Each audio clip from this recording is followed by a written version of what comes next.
नमस्कार दोस्तों, स्वागत है आप सभी का। हर साल 10 मई को मनाया जाता है वर्ल्ड ल्यूपस डे। इस वीडियो में हम देखेंगे वर्ल्ड ल्यूपस डे की हिस्ट्री क्या है, इसकी सिग्निफिकेंस क्या है और ये ल्यूपस बीमारी क्या है। ल्यूपस जो है वो एक ऑटो इम्यून डिजीज होती है। तो इस वीडियो में हम ये भी देखेंगे कि ऑटो इम्यून डिजीजेस क्या होती हैं और बहुत कुछ आपको नया जानने को मिलेगा। तो आप इस वीडियो को अंत तक देखिएगा। चैनल पर नए हो तो सब्सक्राइब अवश्य कर लें। देखिए, हर साल 10 मई को मनाया जाता है वर्ल्ड ल्यूपस डे। पूरी दुनिया में इस बीमारी की वजह से 5 मिलियन से ज्यादा लोग जो हैं वो अफेक्ट होते हैं। इतनी खतरनाक ये बीमारी है, आप सोच सकते हैं कि 5 मिलियन से ज्यादा लोग इस समय भी इससे अफेक्ट हैं। अब देखो, इस दिन को क्यों मनाया जाता है, ताकि हम अवेयरनेस जनरेट कर सकें। देखो, इस प्रकार के जितने भी डेज होते हैं ना, चाहे ल्यूपस डे है, चाहे कैंसर डे है, चाहे HIV डे है, चाहे कोई भी डे है, खासकर जो बीमारियों से रिलेटेड है, उसको क्यों मनाया जाएगा? इसीलिए मनाया जाएगा ना, ताकि हम उसके लिए लोगों में अवेयरनेस क्रिएट कर सकें। ठीक है, ताकि उसके बारे में लोगों को बता सके कि ये भी एक बीमारी है, इसको कैसे ठीक करना है, कैसे इससे बच सकते हैं, तो वो सब चीजें। तो उसी प्रकार से वर्ल्ड ल्यूपस डे का जो एम है वो है टू जनरेट अवेयरनेस जनरेट कर सके। ये जो ऑटो इम्यून डिजीज है, इसके लिए क्या होती है ऑटो इम्यून डिजीज, इसको हम आगे विस्तार से देखेंगे। ल्यूपस को एक और हम किस नाम से जानते हैं? Systemic lupus erythematosus, SLE, right. इस नाम से भी इसको जाना जाता है। ये डिजीज क्या करती है? ये अफेक्ट करती है स्किन को, ब्रेन को, किडनीज को और ये बाकी ऑर्गन्स को भी। इंडिविजुअल के, यानी वो व्यक्ति जिसको ये बीमारी होती है, उसके बाकी ऑर्गन्स को भी ये क्या कर सकती है? अफेक्ट कर सकती है। ये बीमारी कुछ नहीं देखती है, ना कोई रेस देखती है, कोई नेशनैलिटी नहीं देखती, जेंडर नहीं देखती, इथनिसिटी नहीं देखती, एज नहीं देखती। तो देखो, ना तो भगवान ने हमारे बीच में डिवीजन पैदा किए और ना किसी बीमारी ने हमारे बीच में डिवीजन पैदा किए। डिवीजन तो हमने खुद ही पैदा किए। जो बीमारी है ना, वो किसी को नहीं देखती, चाहे कोई भी हो, चाहे तुम्हारी कोई रेस है, कोई नेशनैलिटी है, कोई जेंडर है, कोई इथनिसिटी है, कोई एज है। ये दिन जो है ये फोकस करता है कि कैसे हम इस बीमारी के लिए हेल्थ केयर सर्विसेज को इम्प्रूव कर सकें, रिसर्च को बूस्ट कर सकें, ताकि हम ल्यूपस को क्योर कर सकें, उसके कोजेस को क्योर कर सकें। अब यहाँ पे बड़ी इंटरेस्टिंग सी चीज है कि हम बात तो करते हैं कि कोजेस को क्योर कर सके, लेकिन हमें एक्चुअल में पता नहीं है कि इसका कोज क्या है। उसको भी हम आगे देखेंगे। तो ये जो डे है, इसको किसने क्रिएट किया था? ल्यूपस कनाडा ने। अब क्या है ये ल्यूपस कनाडा? ये एक कनाडा में नेशनल वॉलंटरी ऑर्गेनाइजेशन है, जिसका पूरा काम जो डेडिकेटेड है वो इम्प्रूव करना है उन लोगों की जिंदगी जो कि ल्यूपस नाम की बीमारी से ग्रसित हैं। कैसे? एडवोकेसी से, एजुकेशन से और पब्लिक अवेयरनेस से। हम इसके लिए आवाज उठाएं, इन लोगों के लिए आवाज उठाएं। कई लोग इनके साथ, अब जैसे चेहरे पे आपको, जैसे आप इस फोटो में देख सकते हैं, चेहरे पे आप देखो पूरे के पूरे ये अलग साइन के उसमें बन जा रहा है चेहरे पे। तो कई लोग इनको डिस्क्रिमिनेट करने लग पड़ते हैं, कई सोचने लग पड़ते हैं पता नहीं क्या ही हो गया। तो ये कोई ऐसी कोई छूत वाली बीमारी नहीं है कि भाई छुएंगे और हो जाएंगे। तो इसके लिए लेकिन कुछ लोग हैं जो डिस्क्रिमिनेट करते हैं लोगों के साथ। तो इसके लिए एडवोकेट किया जाए, एडवोकेसी इनके लिए की जाए कि ये एक बीमारी है लेकिन ये भी इंसान है, इनके साथ वैसे ट्रीट किया जाए। फिर एजुकेशन दी जाए और पब्लिक को अवेयर किया जाए। तो उसके ऊपर ये काम करती है ल्यूपस कनाडा नाम की एक, ये जो नेशनल कनाडा की नेशनल वॉलंटरी ऑर्गेनाइजेशन है। और इसने इस डे की शुरुआत करी थी 2004 में। किस एम से? Again raise awareness about this disease. इस डिजीज के लिए, इस बीमारी के लिए अवेयरनेस बढ़ाई जाए और better services, health care services provide की जाए जो कि पेशेंट्स जो उसके बीमारी से सफर करते हैं। और फंडिंग हमारे इंक्रीज की जाए रिसर्च के लिए। अब रिसर्च एंड डेवलपमेंट, जब आप R&D की बात करते हैं तो आपको पता है उसके लिए फंड्स चाहिए, उसके लिए पैसा चाहिए। तो हमारी गवर्नमेंट भी इस समय काफी फंड जो है वो R&D के ऊपर देती है। कोविड के समय भी हमने देखा कि पूरे दुनिया के अलग अलग बड़े बड़े देशों ने, जिसमें भारत भी शामिल था, उसने काफी फंड्स उसके रिसर्च के लिए, उसके डेवलपमेंट के लिए दिए। हमने तो आयुर्वेदा में भी काफी फंड्स दिए ताकि आयुर्वेदिक ही कोई इसका इलाज जो है वो निकाला जा सके। तो इसके लिए कि जो पेशेंट सफर कर रहे हैं उनको बेटर सर्विसेज मिले, फंड्स इंक्रीज हो रिसर्च के लिए, और फिर एपिडेमियोलॉजिकल डाटा जो है उसको इम्प्रूव किया जा सके। और वर्ल्ड ल्यूपस फेडरेशन जो है वो इस डे को, वर्ल्ड ल्यूपस डे को क्या करती है? स्पॉन्सर करती है। अब देखो, इस बीमारी की जब हम क्योर की बात करते हैं ना, तो पहले देखना है कि भाई इसका कोज क्या है। कोज पता चलेगा तब क्योर पता चलेगा।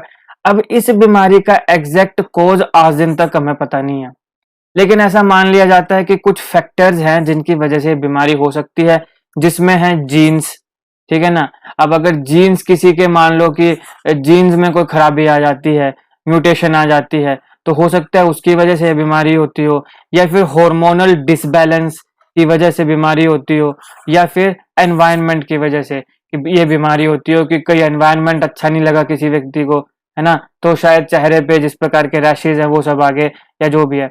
तो इसीलिए कहा जाता है कि आपने स्वस्थ रहना है, आपने एक्सरसाइज करनी है, योगा करना है। खासकर ये जो हम हार्मोनल डिसबैलेंस की बात करते हैं ना, इसको क्योर किया जा सकता है, इसको संतुलित रखा जा सकता है योगा से। इसीलिए इसको, योगा को अगर डिफाइन भी करना हो तो क्या बोलते हैं कि ये शरीर और मन के बीच का संतुलन बनाने रखने में मदद करती है। योगा वो है जिससे आत्मा जो है वो परमात्मा को पाती है। आत्मा परमात्मा को पाने का मतलब होता है कि हम एक एनर्जी बैलेंसिंग या संतुलन की बात कर रहे हैं, राइट। शरीर और दिमाग के संतुलन की बात कर रहे हैं। एनवायरनमेंट आपने अपना साफ सुथरा रखना है, सब कुछ बढ़िया, और ऐसा कुछ जैसे कुछ हार्मफुल गैसेज या ऐसा कुछ ना करें जिससे जीन्स वगैरह में मैनिपुलेशन हो जाए, म्यूटेशन हो जाए। हालांकि ये तो मैं एक नॉर्मल सी चीजें बता रहा हूँ, बाकी हो सकता है कुछ और सर्टेन फैक्टर्स हो, क्योंकि एग्जैक्ट पता तो डॉक्टरों को भी नहीं है, तो हम तो क्या ही होते हैं, मैं तो फिर भी छोटा मोटा टीचर हूँ तो इसलिए थोड़ा आपको बता रहा हूँ कि जैसे जीन्स हो गए, हॉर्मोन्स हो गए, एनवायरनमेंट हो गए, ये एक सर्टेन फैक्टर्स माने जाते हैं जिसकी वजह से ये बीमारी हो सकती है। एग्जैक्ट हमें इसके बारे में पता नहीं है।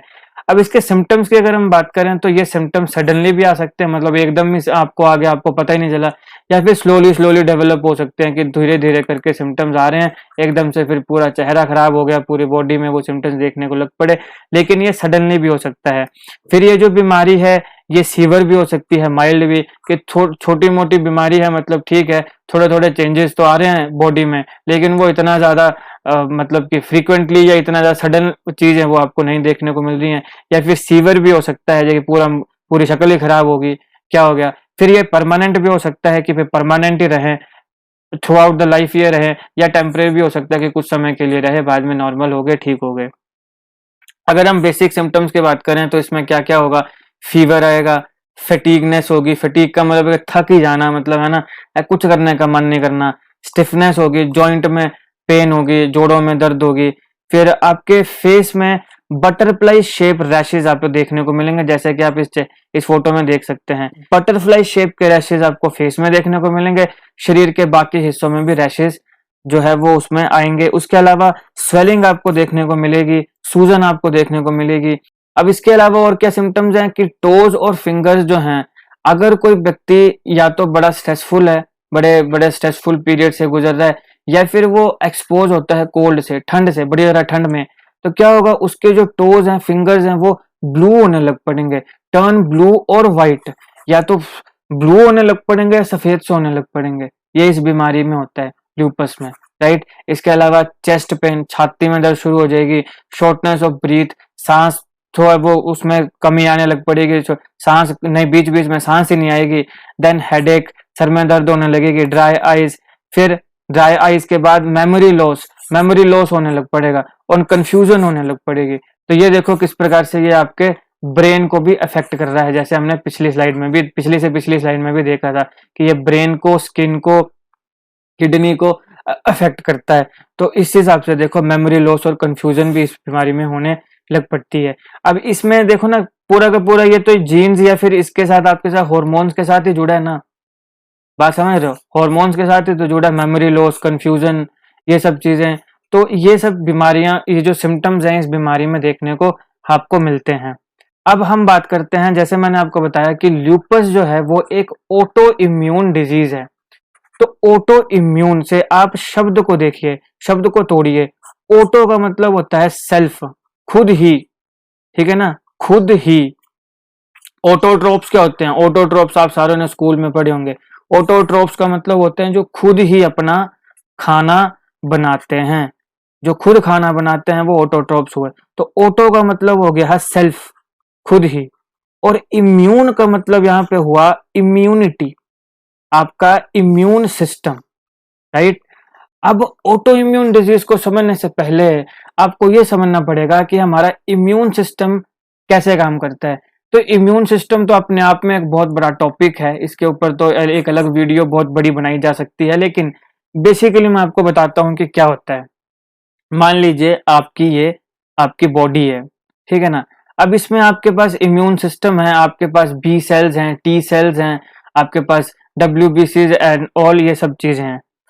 अब क्या होता है कि मान लो कोई पैथोजन, पैथोजन क्या होता है? पैथोजन वो सब्सटेंस है जो आपके बॉडी के लिए फॉरेन है, ठीक है ना। कोई बैक्टीरिया है, कोई वायरस है, कोई फंगस है, पैथोजन, ये आपकी बॉडी में एंटर करता है। जब आपकी बॉडी में एंटर करता है तो आपके पास अपना भी सेल्फ डिफेंस होता है। जरूरी नहीं है कि हमें हर बार ही डॉक्टर के पास जाके दवाइयां लेनी है। आपकी बॉडी के पास अपना सेल्फ डिफेंस होता है, उसी को तो इम्यूनिटी बोलते हैं, राइट और रॉन्ग। अब क्या होता है कि जब आपके इम्यून सिस्टम ने इस नाम के अलग बाहर के बैक्टीरिया को, मैं इसको अलग पेन से बना देता हूं, जैसे ये रेड कलर का जो है ये क्या है? पैथोजन। रेड माने डेंजर, नॉट लव। रेड माने डेंजर। तो ये जो रेड कलर का है ये क्या है आपके पास? पैथोजन है। अब जैसे ही ये आपकी बॉडी के अंदर जाएगा, आपका जो इम्यून सिस्टम है वो इसको डिटेक्ट करेगा। अब आपका इम्यून सिस्टम बोलेगा कि अरे ये तो बाहर का बॉडी, ये तो फॉरेन पार्टिकल हमारे एरिया में कैसे आ गया? फिर वो क्या करेगा? एंटीबॉडीज बनाने लगेगा, एंटीबॉडीज बनाने लगेगा, और वो एंटीबॉडीज क्या करेंगे? इसको किल कर देंगे। ये होता है इम्यून सिस्टम। कई बार आप देखते हैं ना, आपको बुखार आ जाता है, छोटा मोटा अगर फीवर आए ना, तो वैसे तो ठीक है, डॉक्टर के पास जाना ही चाहिए, लेकिन ज्यादा जो है आपने दवाइयों के ऊपर नहीं जाना है, क्योंकि फीवर कब आता है? जब आपकी फीवर का मतलब ये नहीं है कि तुम बीमार ही हो गए। बुखार बीमारी नहीं है, ठीक है ना। बुखार जो है वो क्या है? बीमारी नहीं है। बुखार जब आपको आता है तो इसका मतलब आपने समझ जाना है कि भैया शरीर में कुछ ना कुछ फॉरेन पार्टिकल है, कुछ ना कुछ पैथोजन है। तो आपका जो इम्यून सिस्टम है वो बॉडी की जो हीट है उसको बढ़ाता है थोड़ी बहुत, ताकि वो जो आपके पास पैथोजन है वो उस बॉडी की हीट से किल हो जाए। बेसिकली ये भी एक इसका रीजन होता है। बाकी ऐसा नहीं, अब अगर किसी को 101 की बुखार आ जाए तब तो चले जाना डॉक्टर के पास, लेकिन मैं आपको बेसिकली बता रहा हूँ एक जनरल सी चीज की ये इस प्रकार से चीज होती है। तो आपका इम्यून सिस्टम ऐसे काम करता है। क्या किया? एक बार फिर देखो, अभी मैंने रेड कलर किया था, अभी ग्रीन ही हो गया। चलो देखो कि ये जो ग्रीन कलर का ये पैथोजन है, आपकी बॉडी ने इसको डिटेक्ट किया, इम्यून सिस्टम डिटेक्ट करेगा। अब क्या करेगा? एंटीबॉडीज बनाएगा और फिर वो इसको किल कर देंगे। किसको किल करेगा? पैथोजन को किल करेगा। लेकिन आपके शरीर को थोड़ी कुछ कर रहा है, आपके अपने शरीर को तो कुछ नहीं कर रहा, बॉडी के सेल्स को, बॉडी के ऑर्गन्स को कुछ नहीं कर रहा। अब यहाँ पे आती है ऑटो इम्यून डिजीज। अब अगेन किसकी वजह से? मैंने बताया जीन या तो हार्मोन, ठीक है। तो कुछ मान लो जीन में आपकी म्यूटेशन होगी। अब क्या करेगा? ऑटो मतलब सेल्फ। अब सेल्फ का मतलब ये हुआ कि आपका जो इम्यून सिस्टम है वो ऐसी एंटीबॉडीज बना रहा है जो अपने हेल्दी, जो आपके शरीर के अपने सेल्स हैं, अपने टिश्यूज हैं। सेल्स और टिश्यू में क्या फर्क होता है? सेल एक बेसिक यूनिट होती है और सेल मिलके क्या बनाते हैं? टिश्यूज, ठीक है ना। और टिश्यूज मिलके क्या बनाते हैं? ऑर्गन्स। ऑर्गन्स मिलके क्या बनाते हैं? Organ system. तो आपके ही सेल्स या टिश्यूज को ये किल करने लग पड़ता है। तो autoimmune diseases are those due to which body's immune system malfunctioning हो जाती है, अच्छे से काम करना नहीं करता है। क्या करता है? अब immune system can not differentiate between healthy tissues and pathogens. Pathogens क्या हुए? बाहर के। हेल्दी टिश्यू क्या हुए? जो आपके अपने शरीर के टिश्यू हैं। आपका इम्यून सिस्टम को मारना किसको था? पैथोजन को। लेकिन वो डिफरेंशिएट ही नहीं कर पा रहा है ना। जैसे 4 पैग लगाने के बाद एक व्यक्ति 4 दिखते हैं ना, वैसे ही इम्यून सिस्टम हो जाता है। या तो वो पैथोजन में और इसमें जो आपका हेल्दी टिश्यू है उसमें डिफरेंशिएट ही नहीं कर पा रहा है, तो मारना उसको पैथोजन को, लेकिन मारे वो अपने टिश्यूज को जा रहा है, अपने सेल्स को मारे जा रहा है। ये होता है ऑटो इम्यून डिजीजेज बेसिकली। तो जो देखो, immune system can not differentiate between healthy tissues and pathogens and thus create antibodies that attack the healthy tissues and destroy them. अपने हेल्दी टिश्यूज या सेल्स को वो अटैक करे जा रहा है और उन्हीं को डिस्ट्रॉय करे जा रहा है, जबकि मारना उसको फॉरेन पार्टिकल था, विदेशी था, ठीक है ना। मारना हमने दुश्मन देश का था, लेकिन अपने देश के लोगों को वो मारे जा रहा है। तो ये होते हैं ऑटो इम्यून डिजीजेस। तो ल्यूपस भी क्या है? ऑटो इम्यून डिजीजेस है। ल्यूपस डे कब मनाया जाता है? 10 मई को।